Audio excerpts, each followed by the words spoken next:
We are talking about River Valley Commons on the morning show today. Steph Kirchhoff is joining us along with Joy Kirkpatrick. We're going to kind of delve into this a little deeper and talk about River Valley Commons and what it is and the directions it hopes to go. Steph, we'll talk with you a little bit about what about the history of this project? Yeah, so River Valley Commons, we just actually had our 5th anniversary. So it's been an amazing 5 years getting this organization started. So it started in 2019, well, the process.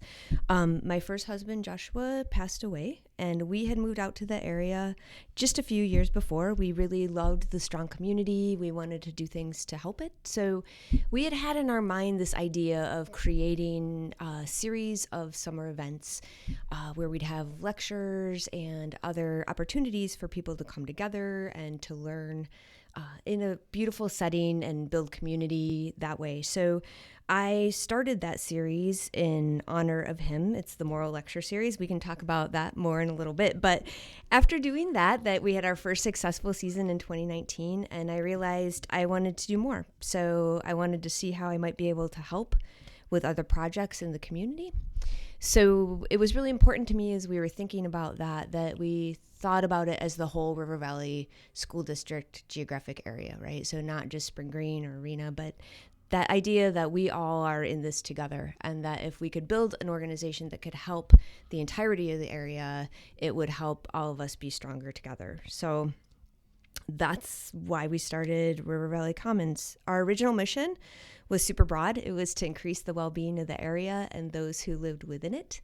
It was really important to us from day one to have voices from all of those areas around the table. So we had representation from all the zip codes in the River Valley School District on our board right away, because we knew that we wanted to do projects that would benefit everyone. So, and our work has really been about that. It's been bringing people together to find ways to create more grassroots types projects that would allow the area to thrive. So I worked in a nonprofit that did a lot of work bringing together libraries of all types. So I knew the power of collaboration, right? And I knew how to get things going in that way.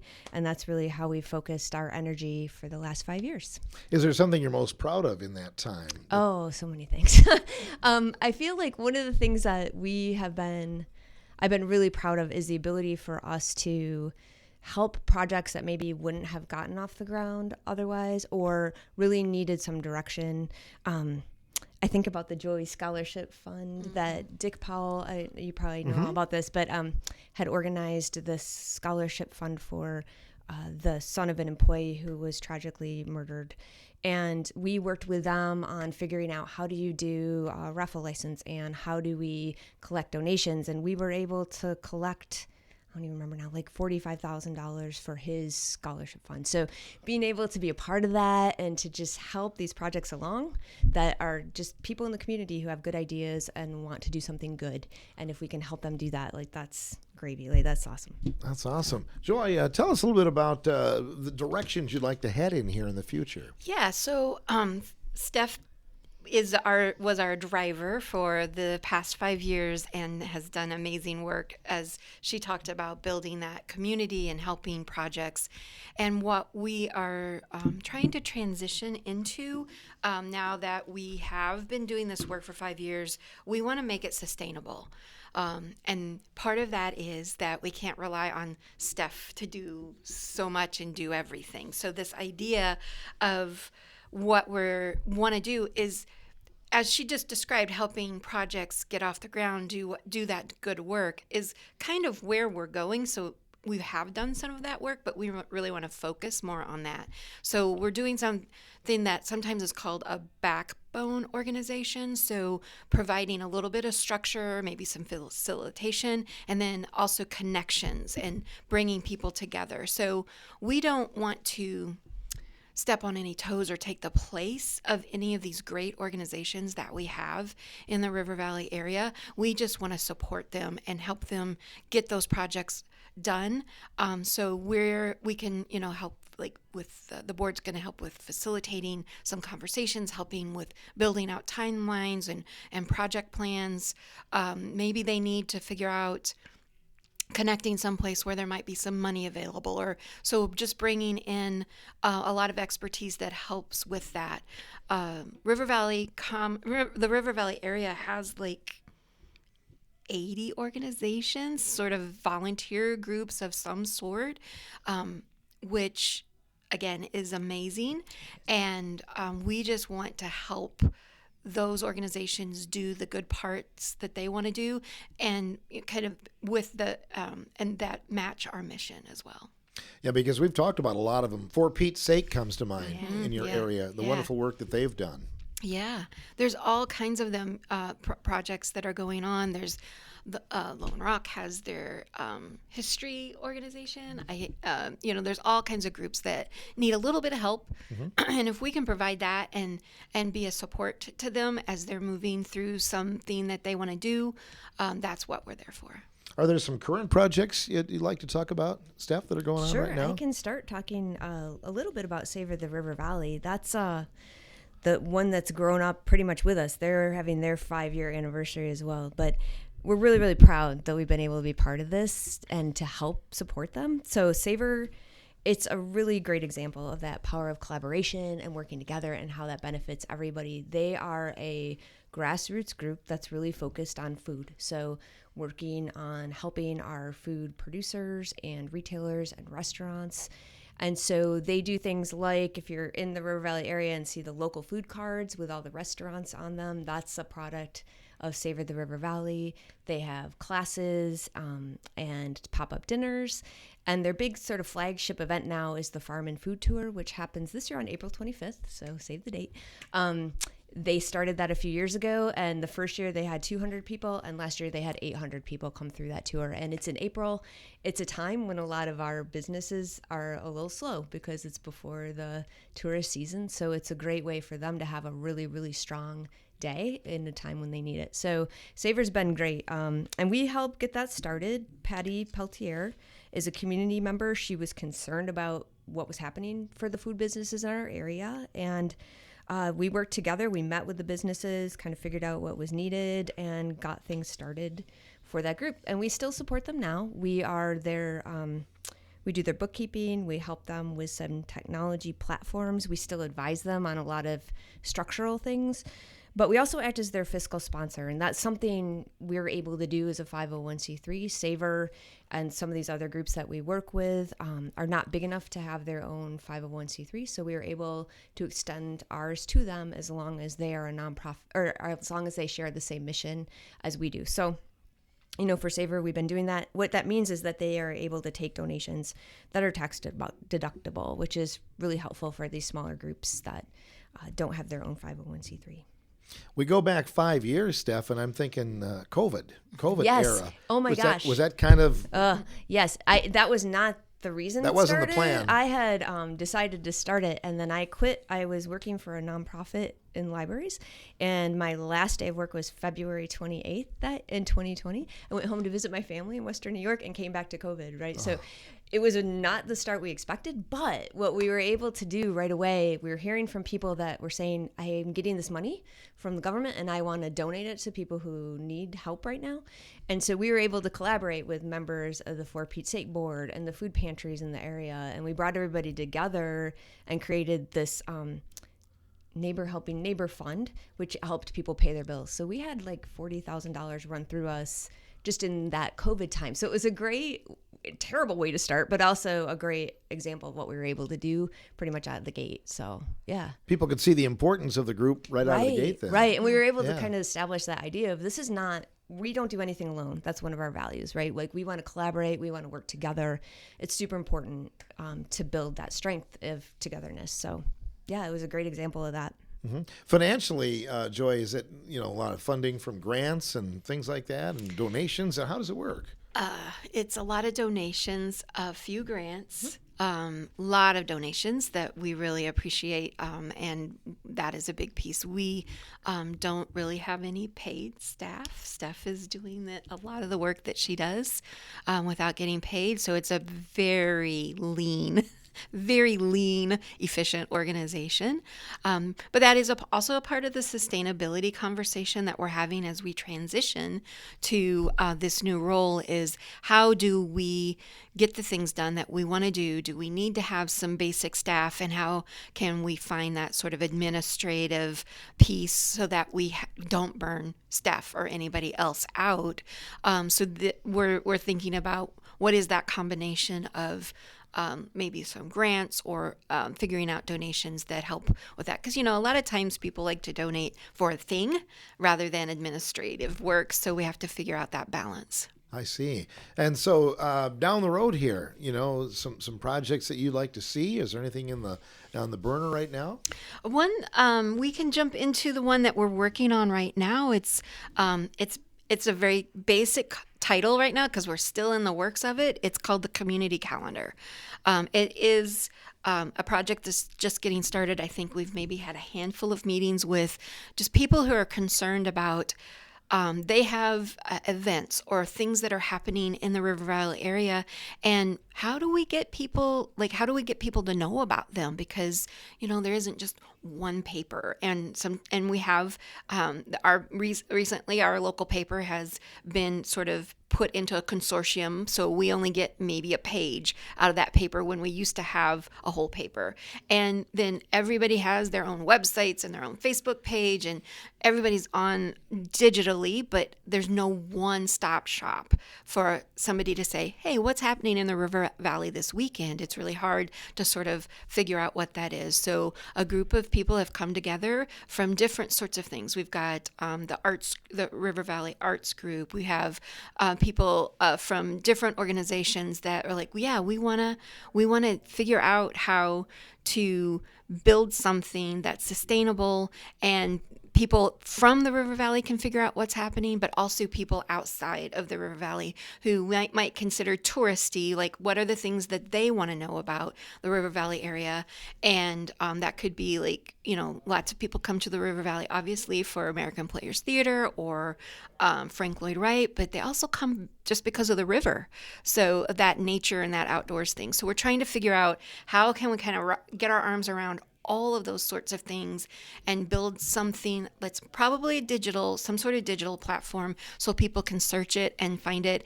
And then it really helps us as a community be able to uplift something that's like, this is the place to go if you want to know what's going on in the River Valley area. That's going to take somebody or some people a lot of work to keep that updated, isn't it? Yeah, we don't know who that is yet.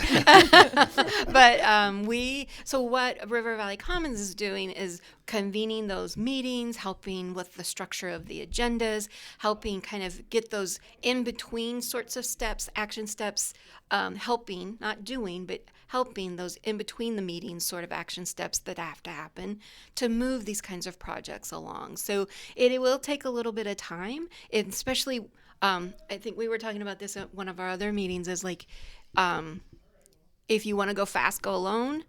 If you want to go further, go together. And so we're like, let's make this something that's sustainable and can be out there for a long time and be really a nice piece for the River Valley area. 5 years, though, that's nothing to snuff at. That's No. really a great accomplishment in this day and age. Yeah. So everybody gets along for the right reason. It sounds. Yeah, like. I think so. Yeah. Uh-huh. Mm-hmm. Yeah, I know you mentioned there's a lecture series. Could you talk about that, Steph? Yes, I'm happy to talk about that. So, as I mentioned, this was sort of the first thing that we did. We've been having lecture events since 2019. We primarily have them in the Octagon Barn out on Horseshoe Road in Spring Green, but this season we're expanding a little bit. We're going to have an event at the Hillside Theater, Taliesin, and we always have a film at the Guard in the middle of the season when it's too hot to be in the barns. But yeah, our 2026 season is going to be kicking off here April 30th. We are super excited about what that's going to look like. Do I have a minute to Yeah, go tell ahead. you all about it? Okay. Tell us about it. So this year, we have a project team that works on this, and we've identified this theme of sort of what are the big issues that are facing us as a country, and then what do we do locally around those issues. So For example, our first speaker will be April 30th. It's Dr. Ricardo Nuilla. He is a physician. He's written a book called The People's Hospital that's about his experience working in a hospital in Houston for people with no insurance. And so we're going to have him speaking about that, but we're hoping to have, the Dodgeville Free Clinic engaged and other groups engaged with this to give people who come to that an opportunity to say, these are the people who are working on this issue in our space, and here's how you can get engaged and help with that. So we're going to be talking about that. We're going to be talking about poverty, food systems, some immigration. We're ending the season with Luis Alberto Urrea, who is amazing. He's a novelist, nonfiction writer, poet who's written incredible books. One of them called The Devil's Highway that was a finalist for the Pulitzer Prize that was about that experience of crossing the border. And so he's going to be here speaking on September 28th. But we're really, really excited about this year. And hopefully one of the criticisms of the series is we do have a lot of tough topics that we talk about, but we don't often give people the way to help fix it, right? So it's like, well, what do we do about this? You bring us here, you depress us, and then you send us home with a cookie. And like, okay, so let's do better. So this year we're really trying to figure out ways that people can feel engaged around these topics. Now, we have all of that schedule up on a website where yes, people can part go of it's to up right now. We're still working on a couple speakers by the end of the month. My goal is to have the whole schedule out there on the Moral Lectures website. So yeah.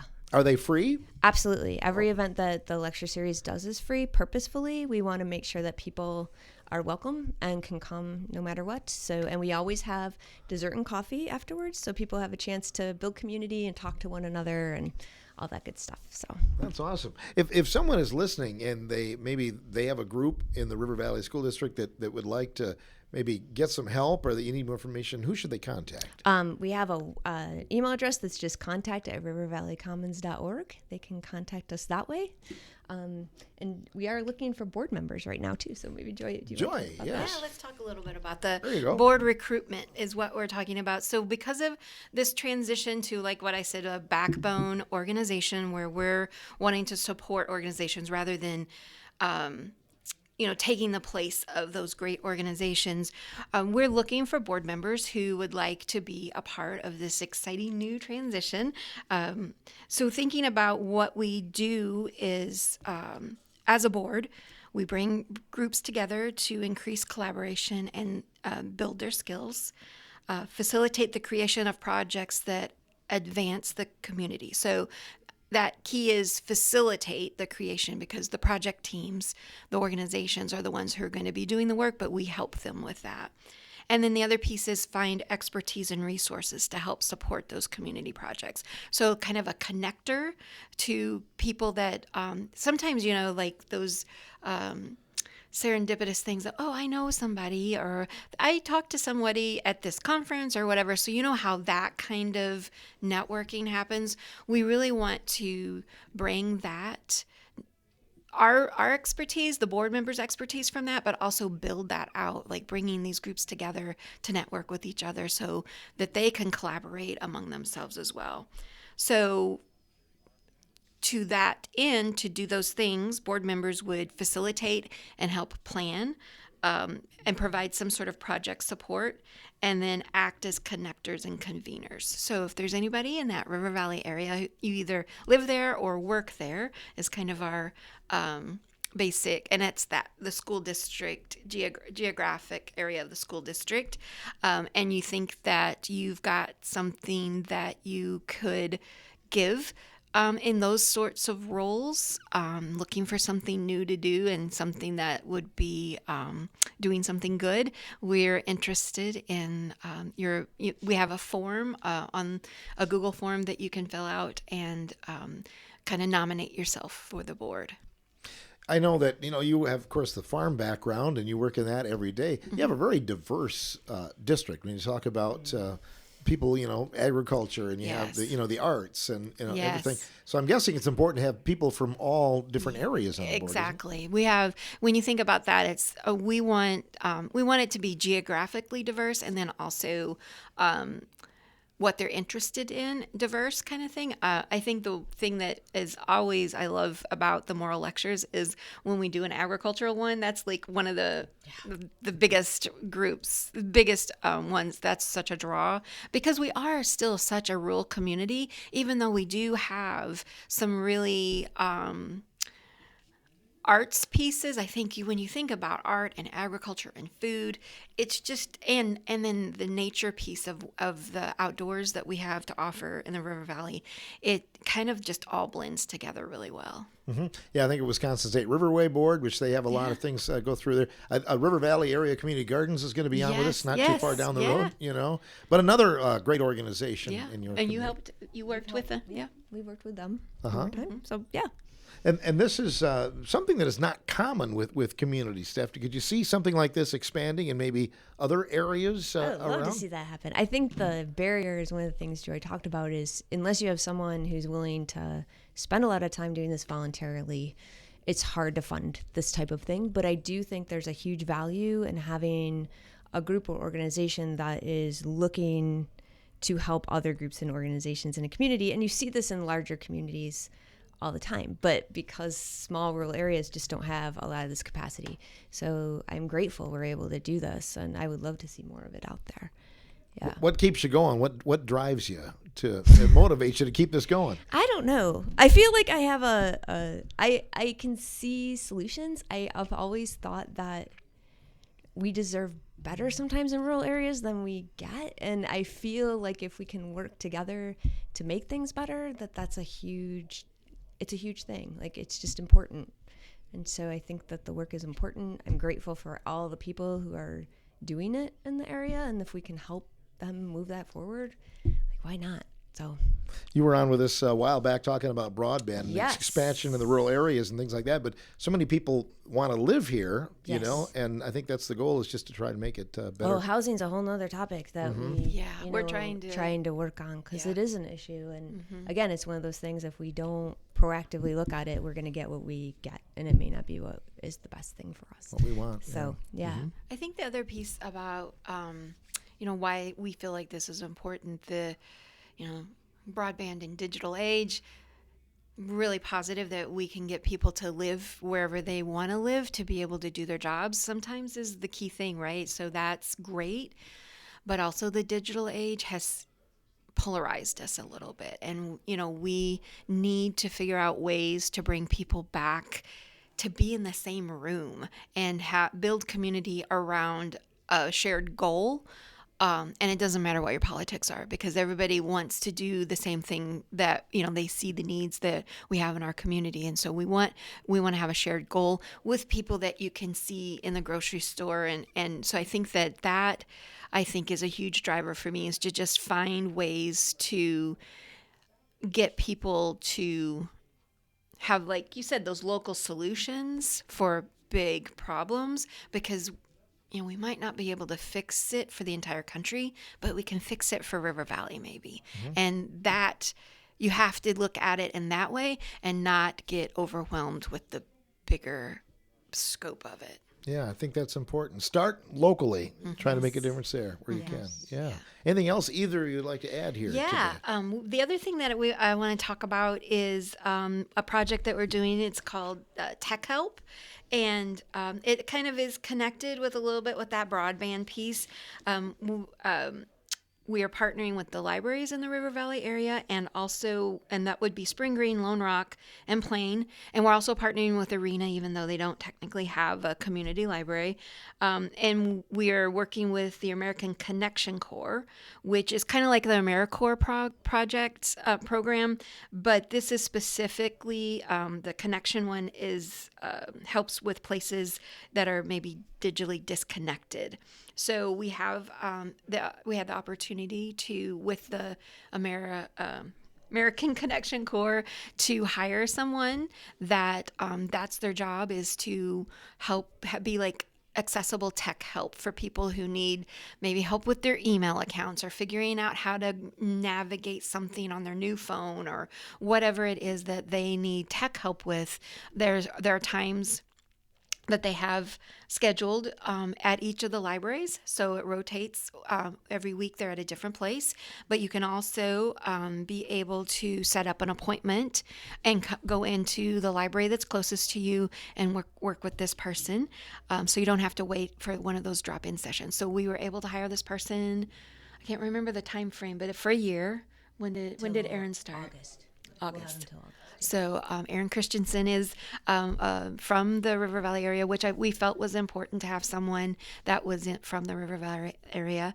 And so he's working with the libraries and with people individually on their tech needs, and then also helping a little bit with some tech and digital platform stuff for some of the groups that River Valley Commons is working with. So we're really excited that we were able to bring that to the River Valley area. Yeah, some education for people. Yeah, in other yeah. words. Yeah, absolutely. Yes. Steph, anything else you wanted to add today? I don't think so. Thank you so much. Yeah, for no the problem. time. Yeah, I really thanks. appreciate it. Yeah, thank you. Great to be able to talk about it and keep Yeah. us posted on future projects Yeah, too. definitely, we will. Yeah. And we'll also keep people posted on the lecture series too, which Yeah. again, you said April is the April 30th. April 30th is Yes. the next one, so be listening for that. River Valley Commons on the morning show. Steph Kirchhoff and Joy Kirkpatrick on WRCO.